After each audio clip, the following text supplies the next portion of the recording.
नमस्कार, आप देख रहे हैं इंडिया वॉइस। मैं हूं आपके साथ जूही और सीधा चलते हैं संसद, जहां संसद भवन प्रधानमंत्री नरेंद्र मोदी लाइव। तंत्र के लिए एक बहुत ही उज्जवल अवसर है और कल संविधान सदन में सब मिलकर के इस संविधान के 75वें वर्ष की उसके उत्सव की मिलकर के शुरुआत करेंगे।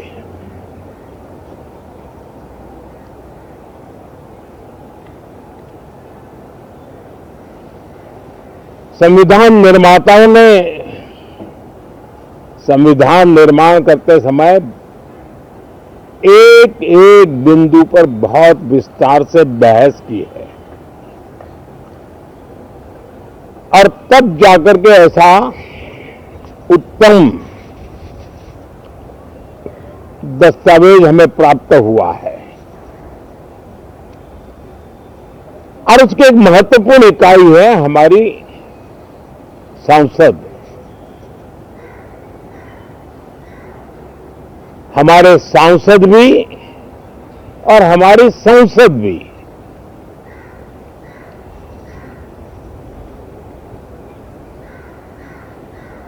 पार्लियामेंट में स्वस्थ चर्चा हो, ज्यादा से ज्यादा लोग चर्चा में अपना योगदान दें। दुर्भाग्य से कुछ लोगों ने अपने राजनीतिक स्वार्थ के लिए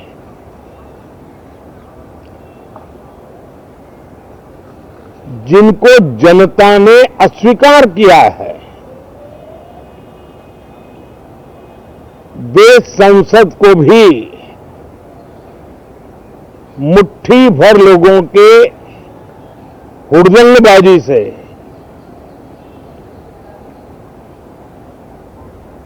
कंट्रोल करने का लगातार प्रयास कर रहे हैं।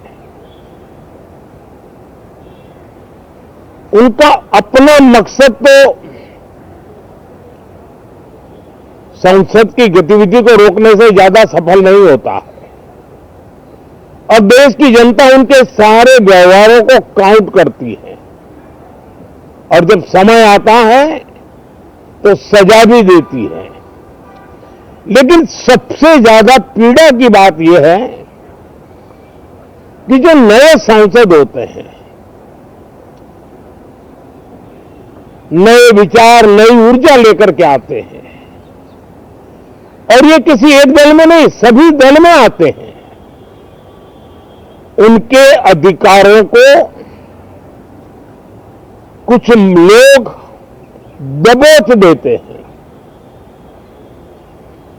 सदन में बोलने का उनको अवसर तक नहीं मिलता है।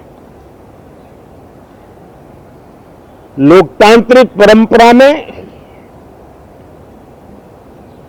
हर पीढ़ी का काम है आने वाली पीढ़ियों को तैयार करे, लेकिन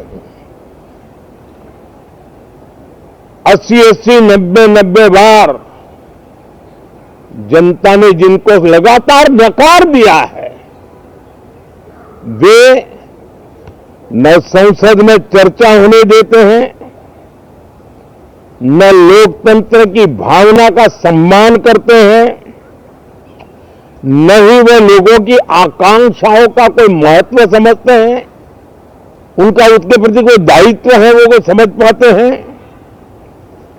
और उसका परिणाम है वो जनता की उम्मीदों पर कभी भी खरे नहीं उतरते हैं और परिणाम स्वरूप जनता को बार बार उनको रिजेक्ट करना पड़ रहा है। साथियों, ये सदन लोकतंत्र की 2024 के पार्लियामेंट के चुनाव के बाद देश की जनता को अपने अपने राज्यों में कुछ स्थानों पर अपनी भावना, अपने विचार, अपनी अपेक्षाएं प्रकट करने का अवसर मिला है। उसमें भी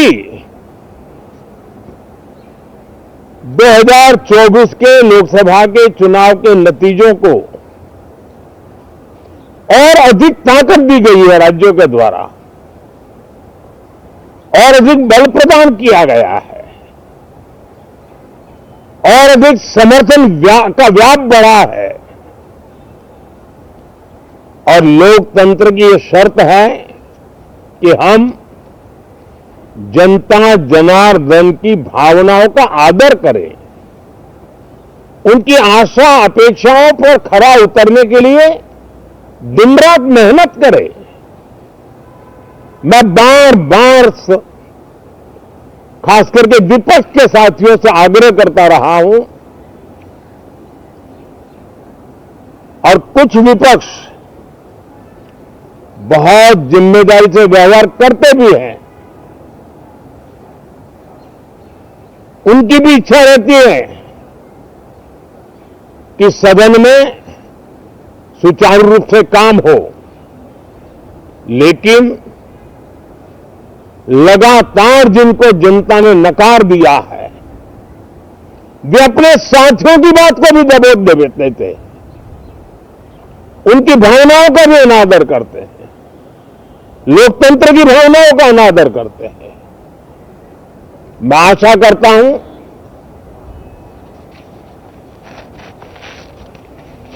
कि हमारे नए साथियों को अवसर मिले। सभी दल में नए साथी हैं, उनके पास नए विचार है, भारत को आगे ले जाने के लिए नई नई कल्पनाएं हैं। और आज विश्व भारत की तरफ बहुत आशा भरी नजर से देख रहा है। तब हम संसद का समय का उपयोग वैश्विक स्तर पर भी भारत के आज जो सम्मान बढ़ा है, और वहीं संसद का शीतकालीन सत्र शुरू। सत्र के शीतकालीन सत्र की हंगामेदार शुरुआत। तो ये जानकारी अडानी मणिपुर मुद्दे पर विपक्ष अड़ा हुआ है और लोकसभा की कार्रवाई 12 बजे तक के लिए स्थगित कर दी है। तो ये जानकारी सामने आ रही लोकसभा की कार्रवाई को लेकर। लोकसभा की कार्रवाई 12 बजे तक के लिए स्थगित कर दी गई है।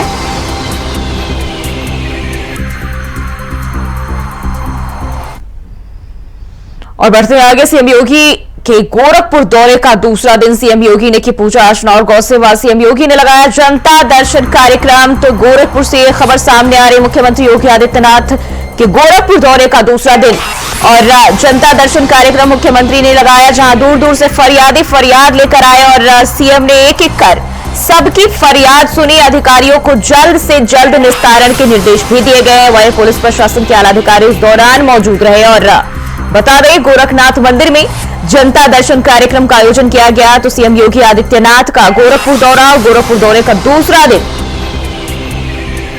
जब मुख्यमंत्री ने जनता दर्शन कार्यक्रम किया और इस दौरान दूर दूर से फरियादी अपनी फरियाद लेकर आए और सीएम योगी आदित्यनाथ ने सभी को सुना। साथ ही साथ मौके पर मौजूद तमाम अधिकारियों को निर्देश भी दिए।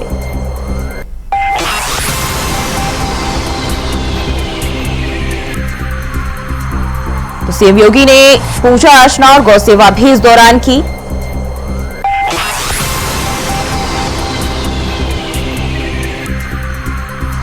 तो अधिकारियों को जल्द निस्तारण के निर्देश दिए हैं। और गोरखपुर से यह जानकारी।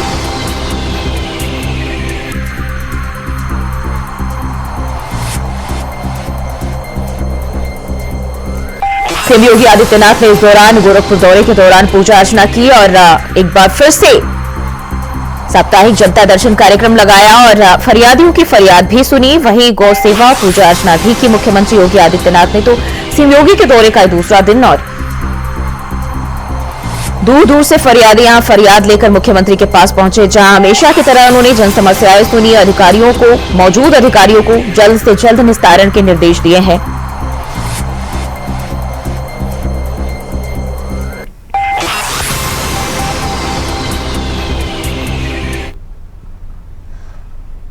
और प्रयागराज से खबर सामने आ रही है। इलाहाबाद हाईकोर्ट से जुड़ी बड़ी खबर। विधायक अब्बास अंसारी की जमानत पर सुनवाई। गैंगस्टर मामले में जमानत पर सुनवाई होगी। जमानत याचिका को निस्तारित करने का निर्देश भी दिया गया है।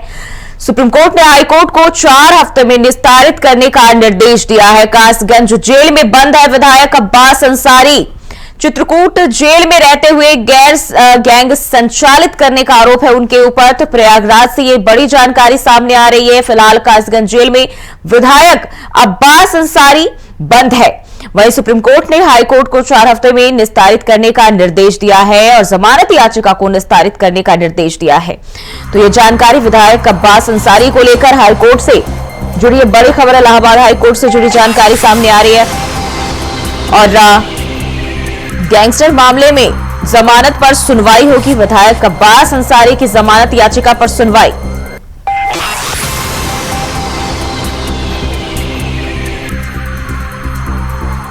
तो जमानत याचिका को निस्तारित करने के निर्देश सुप्रीम कोर्ट ने दिए हैं और 4 हफ्ते के भीतर निस्तारित करने का निर्देश दिया गया है।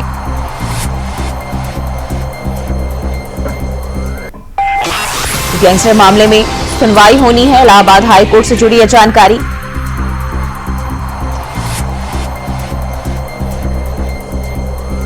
और इसी खबर पर ज्यादा जानकारी के साथ शोएब रिजवी हमारे सहयोगी हमारे साथ जुड़ चुके हैं। शोएब, विधायक अब्बास अंसारी की जमानत याचिका पर सुनवाई होनी है आज, क्या कुछ जानकारी है? कब से सुनवाई होने जा रही है?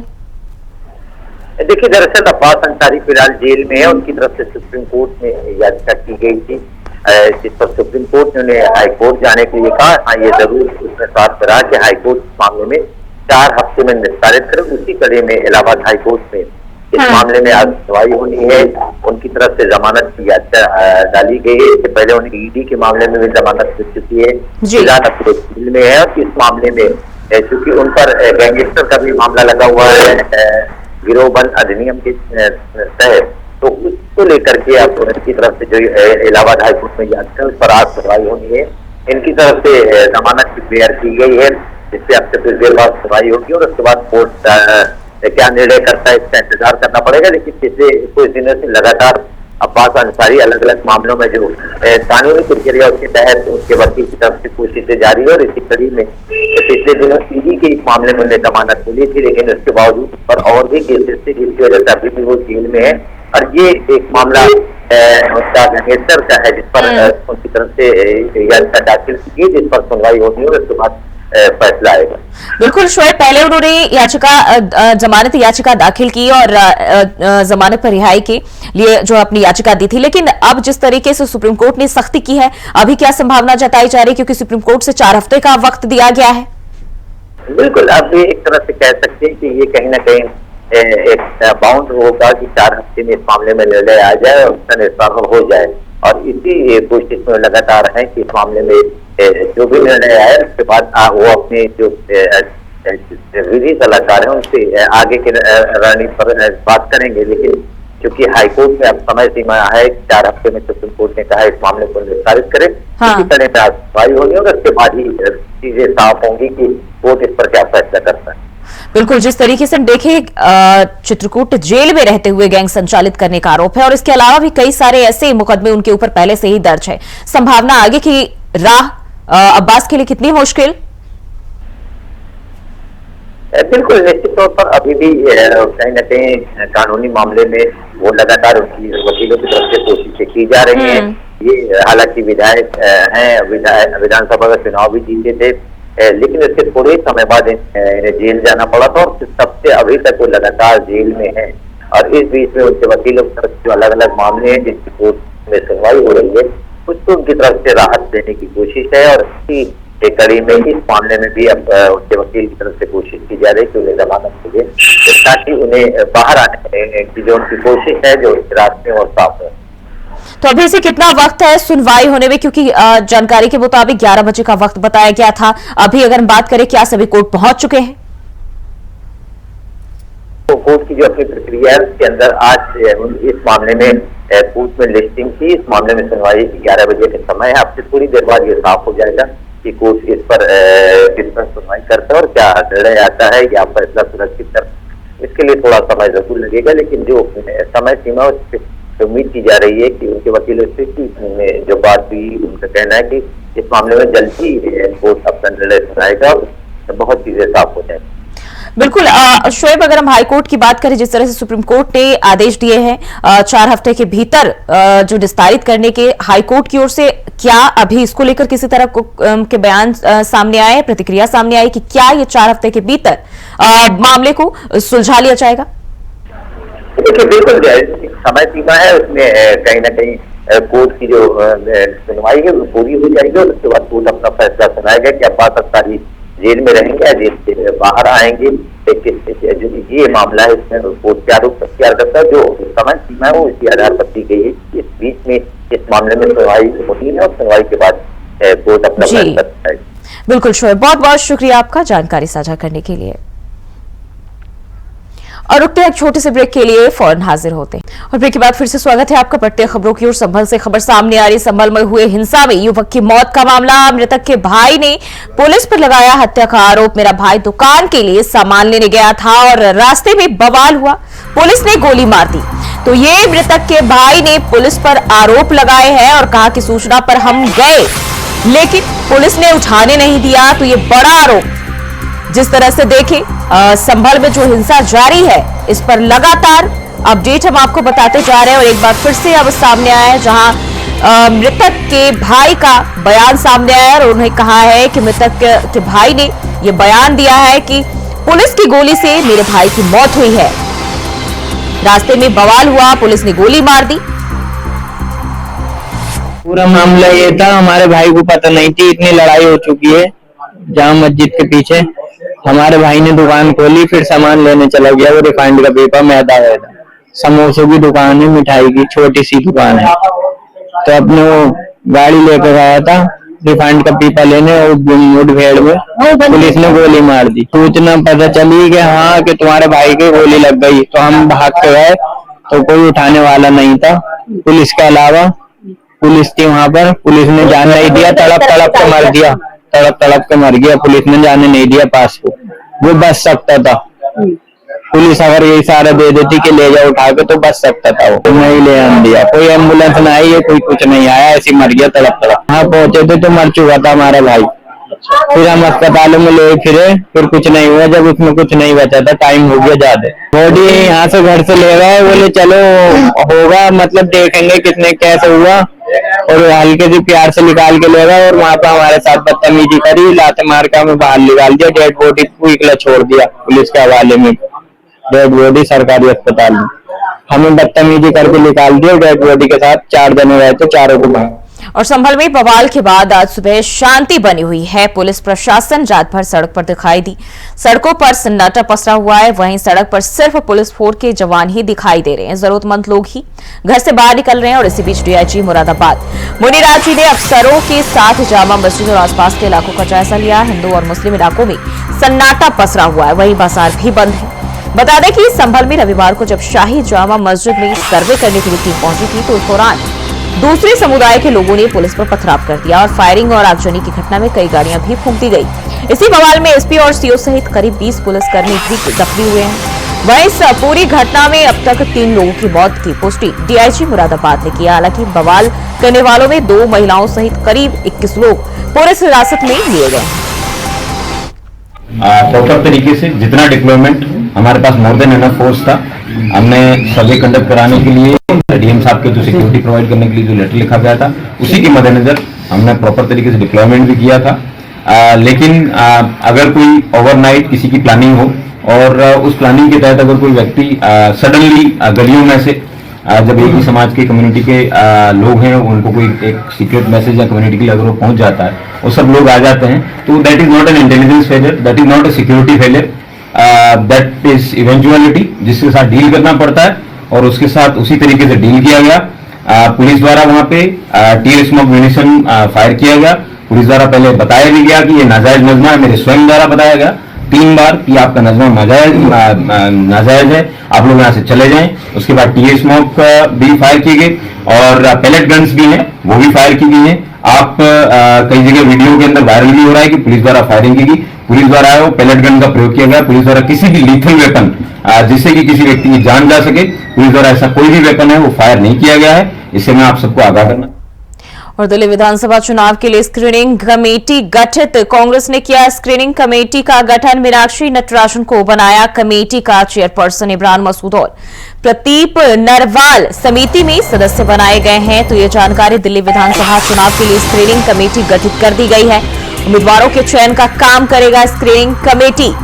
तो अब दिल्ली विधानसभा चुनाव की पूरी तैयारी, कांग्रेस की ओर से उम्मीदवारों के चयन का काम स्क्रीनिंग कमेटी करेगा। वहीं बताते चले मीनाक्षी नटराजन को बनाया गया है चेयरपर्सन। इमरान मसूद और प्रदीप नरवाल समिति में सदस्य बनाए गए हैं।